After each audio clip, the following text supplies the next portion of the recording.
Assalamualaikum warahmatullahi wabarakatuh. Perkenalkan, nama saya Julfikri dengan NIM 2420230025, mahasiswa Universitas Teknologi Nusantara dengan jurusan Manajemen semester 3. Assalamualaikum warahmatullahi wabarakatuh.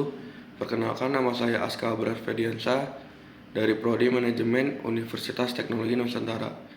Saya dan rekan saya, Mas Zulfikri, akan menyampaikan materi tentang ekonomi bisnis.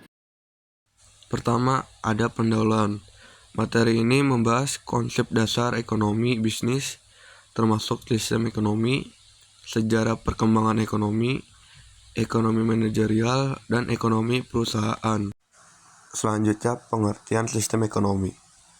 Sistem ekonomi adalah aturan dan tata cara untuk mengkoordinasikan perilaku masyarakat dalam menjalankan kegiatan ekonomi untuk mencapai suatu tujuan.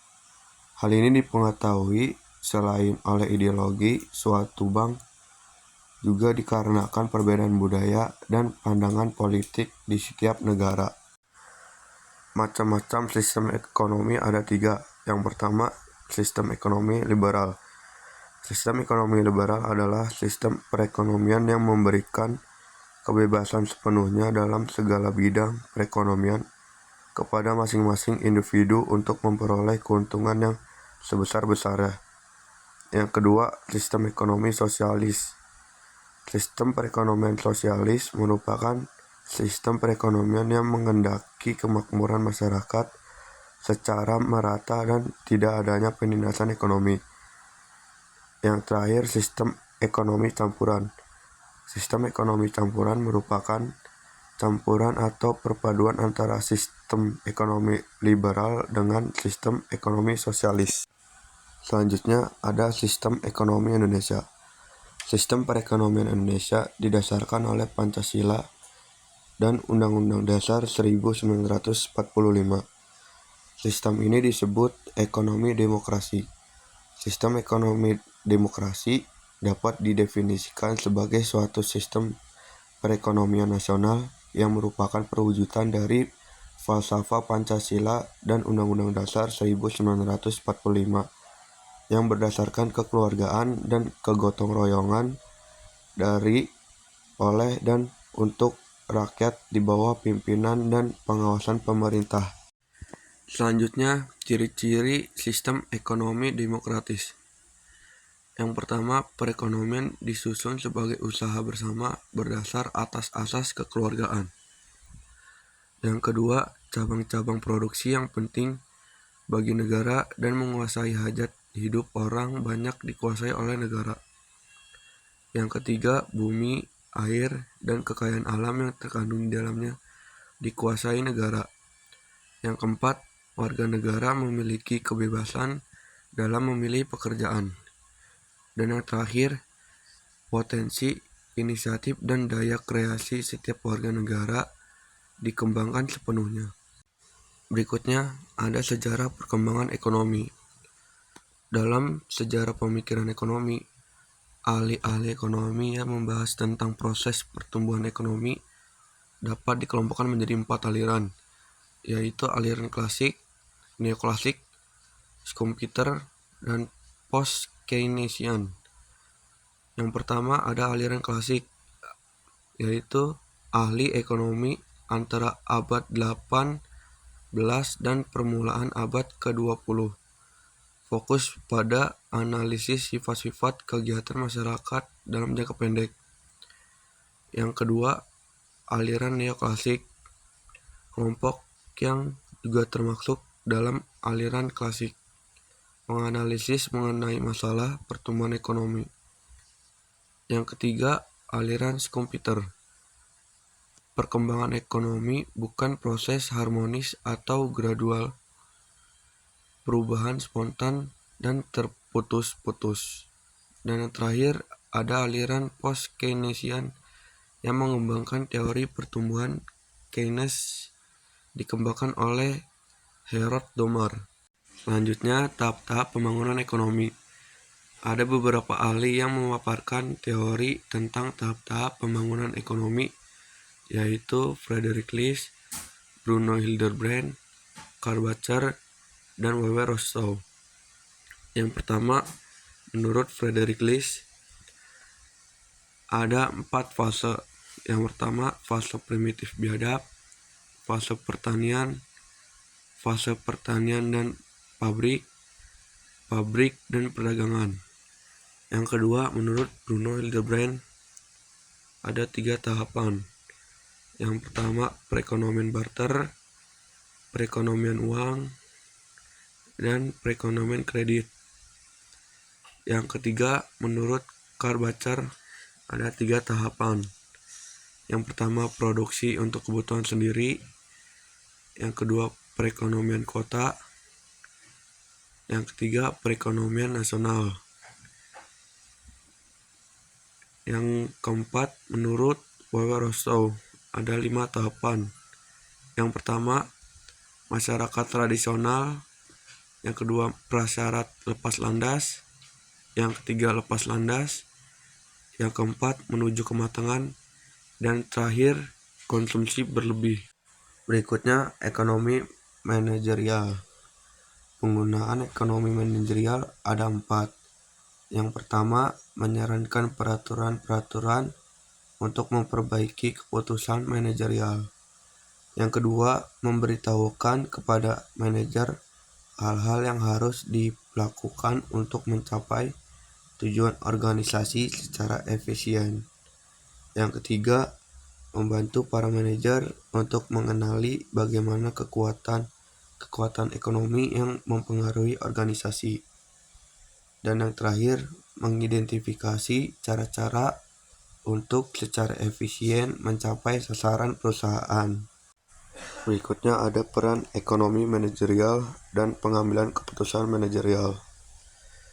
Masalah keputusan manajemen ada 7. Yang pertama, harga dan keluaran produk. Yang kedua, membuat atau membeli. Yang ketiga, teknik produksi. Yang keempat, teknik persediaan. Yang kelima, media dan instansi periklanan. Yang keenam, penerimaan dan pelatihan tenaga kerja. Ketujuh, investasi dan pendanaan. Berikutnya ada konsep ekonomi kerangka kerja untuk keputusan. Ada 3 teori, yaitu teori perilaku konsumen, teori perusahaan, dan yang terakhir teori struktur dan penetapan harga pasaran. Ketiga, ada ilmu keputusan, alat dan teknik analisis. Ada 5, yaitu analisis numerik, estimasi statistik, ketiga peramalan, keempat teori permainan, yang terakhir optimasi. Berikutnya ada ekonomi manajerial. Penggunaan konsep ekonomi dan metodologi ilmu keputusan untuk memecahkan masalah-masalah keputusan manajerial, pemecahan optimal terhadap masa-masa keputusan manajerial.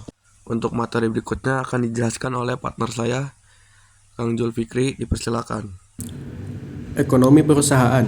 Pengertian perusahaan adalah suatu unit kegiatan yang melakukan aktivitas pengolahan faktor-faktor produksi untuk menyediakan barang dan jasa bagi masyarakat, mendistribusi, serta melakukan upaya lain dengan tujuan memperoleh keuntungan dan memuaskan kebutuhan masyarakat, atau suatu unit kegiatan ekonomi yang diorganisasikan dan dijalankan sebagai organisasi produksi yang tujuannya untuk menggunakan dan mengkoordinir sumber-sumber ekonomi dengan tujuan untuk menyediakan barang dan jasa yang bisa memuaskan kebutuhan dengan cara yang menguntungkan. Berikutnya, tempat dan kedudukan perusahaan. Pemilihan tempat dan letak perusahaan faktor penting untuk menjamin tercapainya tujuan perusahaan, efisiensi perusahaan, daerah pemasaran produk, pindah tempat tidak ekonomis, dan peraturan pemerintah. Selanjutnya, jenis-jenis letak perusahaan dibedakan menjadi 4, yaitu terikat pada alam, pada umumnya karena ketersediaan dan kemudahan bahan baku. Yang kedua, terikat ke sejarah. Perusahaan menjalankan aktivitasnya di suatu daerah tertentu karena hanya dapat dijelaskan berdasarkan sejarah. Yang ketiga itu ditetapkan oleh pemerintah. Perusahaan yang didirikan atas dasar pertimbangan, keamanan, politik, dan kesehatan. Dan yang terakhir, keempat, dipengaruhi oleh faktor-faktor ekonomi, ketersediaan bahan mentah, tenaga air, tenaga kerja, modal, transportasi, kedekatan dengan pasar, dan kesesuaian iklim. Teori perusahaan. Teori perusahaan mengakui maksimasi nilai yang diharapkan, bukan maksimasi laba jangka pendek. Sasaran maksimasi nilai yang diharapkan sekarang dapat dipandang sebagai tujuan utama bisnis dalam model ekonomi tentang perilaku perusahaan. Selanjutnya, batas dan teori perusahaan. Kebanyakan keputusan manajerial dibuat berdasarkan batasan yang dikenakan oleh teknologi, kelangkaan sumber daya, kewajiban kontrak, dan batasan-batasan pemerintah. Untuk mengambil keputusan yang maksimumkan nilai, para manajer harus mempertimbangkan baik implikasi jangka pendek maupun jangka panjang, serta bagaimana berbagai batasan eksternal tersebut mempengaruhi kemampuan mereka untuk mencapai tujuan organisasi. 3 kategori batasan perusahaan adalah: yang pertama, batasan sumber daya; yang kedua, batasan jumlah atau mutu; yang ketiga itu batasan hukum. Selanjutnya, laba bisnis dan ekonomi. Laba bisnis, pendapatan penjualan dikurangi biaya eksplisit akuntansi dalam menjalankan bisnis. Laba ekonomi adalah laba bisnis dikurangi biaya modal yang implisit dan dimasukkan lain yang disediakan pemilik dan dipergunakan perusahaan. Beberapa teori yang menerangkan tentang laba. Teori friksi dari laba ekonomi. Teori ini menyatakan bahwa pasar seringkali tidak berada dalam equilibrium karena adanya perubahan yang tidak diantisipasi dalam permintaan produk atau kondisi biaya. Teori monopoli dari laba ekonomi merupakan perluasan dari teori fiksi.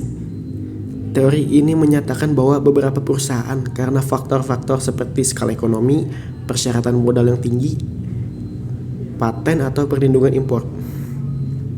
Teori inovasi dari laba ekonomi merupakan laba yang di atas normal dapat ditimbul sebagai hasil inovasi yang berhasil.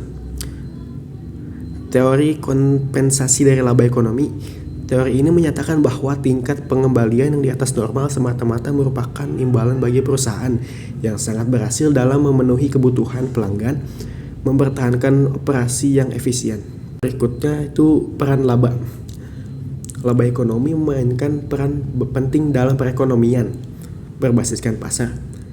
Laba di atas normal berfungsi sebagai sinyal yang bernilai bahwa keluaran perusahaan atau industri harus ditingkatkan, atau memberikan sinyal untuk ekspansi dan masuk. Laba di bawah normal memberikan sinyal untuk kontraksi dan keluar. Laba memainkan peran kritis baik dalam memberikan insentif bagi inovasi dan efisiensi produksi maupun dalam mengalokasikan sumber daya yang langka. Peran bisnis dalam masyarakat. Perekonomian telah mendukung tingkat pertumbuhan yang patut dicatat dan tidak pernah terjadi sebelumnya dalam beberapa dasawarsa. Dan manfaat bagi jumlah maupun dari mutu barang dan jasa yang tersedia untuk konsumsi, pajak di atas laba usaha perusahaan, serta pajak atas pembayaran yang dilakukan kepada para pemasok untuk tenaga kerja, bahan, modal, dan masukan lainnya memberikan pendapatan yang diperlukan pemerintah untuk meningkatkan pelayanannya kepada masyarakat. Kesimpulan dari materi ini ialah tentang pentingnya pemahaman sistem ekonomi, sejarah perkembangan ekonomi, penerapan ekonomi manajerial dalam pengambilan keputusan, dan pengelolaan ekonomi perusahaan untuk mencapai tujuan organisasi. Terima kasih.